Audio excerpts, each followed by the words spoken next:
किसान भाइयों नमस्कार। मैं आज खड़ा हूँ करेले के खेत में, ताजे करेले हाथ में लिए हुए, जो फरीदाबाद में अपना इंडियन रिसोर्ट्स है वहां के लिए बिना खाद की बिना दवाई की ऑर्गेनिक सब्जियां यहाँ पे ठसका फार्म पे, कुछ अपनी यहाँ पे जमीन है, बाकी ये लीज पे लेके यहाँ पे तैयार कर रखी है। बिना खाद दवाई की वहाँ पे हम सब्जियां प्रयोग करते हैं, वो यहीं से जाती हैं। ठसका फार्म काले आम के पास है, रसूलपुर के पास। तो एक करेला जमीन पे हमने लगाया हुआ है। वैसे करेले की खेती हरियाणा में उधर देखें तो बांसों पे तैयार की जाती है। करनाल एरिया में, पानीपत एरिया में, सोनीपत एरिया में बांस लगाए जाते हैं, उस पे तैयार की जाती है।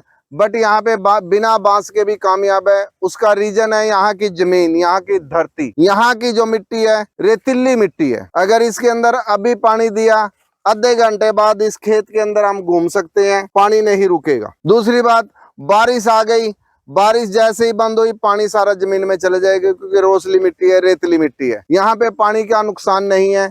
अगर करनाल एरिया की, पानीपत एरिया की बात करें तो उधर पानी आया तो खड़ा रहेगा 2 या 3 दिन तक, और गर्मी की वजह से सारी की सारी बेलें जो हमारी नीचे की है खराब हो जाती हैं।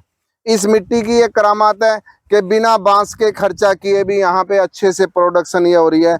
अब तो करेले का एंड चल रहा है। उससे पहले एक तोड़ाई के अंदर 15-15 क्विंटल एक किले में से एक तोड़ाई में हो जाता था। अब तो ये 1.5-2 क्विंटल मुश्किल से होता है, क्योंकि लास्ट चल रहा है। ये हमने जनवरी के महीने में बेडों पे सीधा बीज लगाया, तारों की टनल बनाई, उसके ऊपर पॉलीथीन बिछा दिया। तो उससे क्या होता है भाई, हीट अंदर पैदा हो जाती है, उसकी वजह से जर्मिनेशन हो जाता है। वरना जनवरी के महीने में जर्मिनेशन अगर बाहर लगाए तो हो ही नहीं सकता। उन पॉलीथीन की टनल की वजह से वहां पे जर्मिनेशन हो जाता है।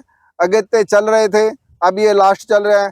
जबकि उधर हरियाणा में जो बांसों में लगाया उन पे तो अब शुरुआत हुई है, वो अभी पूरी बरसात तक चलेंगे, क्योंकि वो बांसों के ऊपर है। बांसों पे खर्चा ज्यादा आता है और इनमें खर्चा कम आता है, प्रोडक्शन उसमें ज्यादा है। अब कहते हैं ना, जितना घी डालोगे उतना ही टेस्ट बनेगा, तो उसमें खर्चा ज्यादा करना पड़ता है। और वहां पे अगेती, इतनी अगेती टनल में नहीं कामयाब होती, यहाँ पे हो जाती है, क्योंकि रोसली मिट्टी है।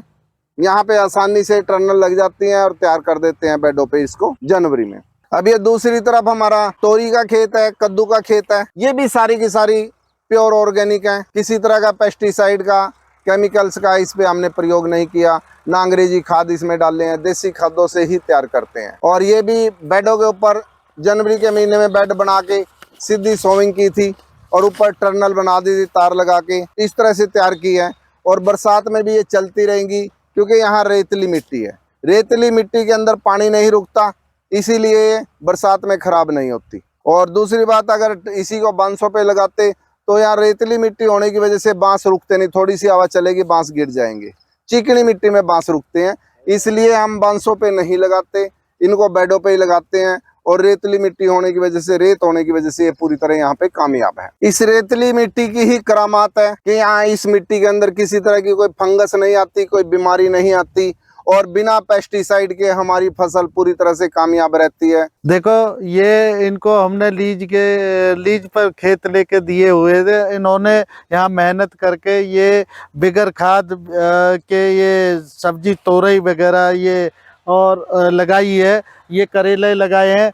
अब ये क्या करते हैं, फरीदाबाद तक ले जाने के लिए एक टाटा 4-7 करते हैं, उसमें 3-4 किसान हो जाते हैं, जो कि ये दिल्ली तक तो वैसे जाते हैं, लेकिन उससे आगे हमारे फरीदाबाद तक ये सब्जी इंडियन रिजॉर्ट नीलम बाटा रोड पर ले जाते हैं और हमें भरपूर फायदा करवा रहे हैं और हमारे कस्टमरों को ताजी सब्जी खिला रहे हैं। हम इनका बार बार धन्यवाद करते हैं। Thank you so much. इनकी रोजी रोटी चल रही है, हमें ताजी सब्जी मिल रही है। हाँ। रिसोर्ट अच्छे से कामयाब हो रहे हैं और वहाँ के जो कस्टमर है उनको हम ताजी सब्जी पेस्टिसाइड फ्री दे रहे हैं। धन्यवाद। जय हिंद।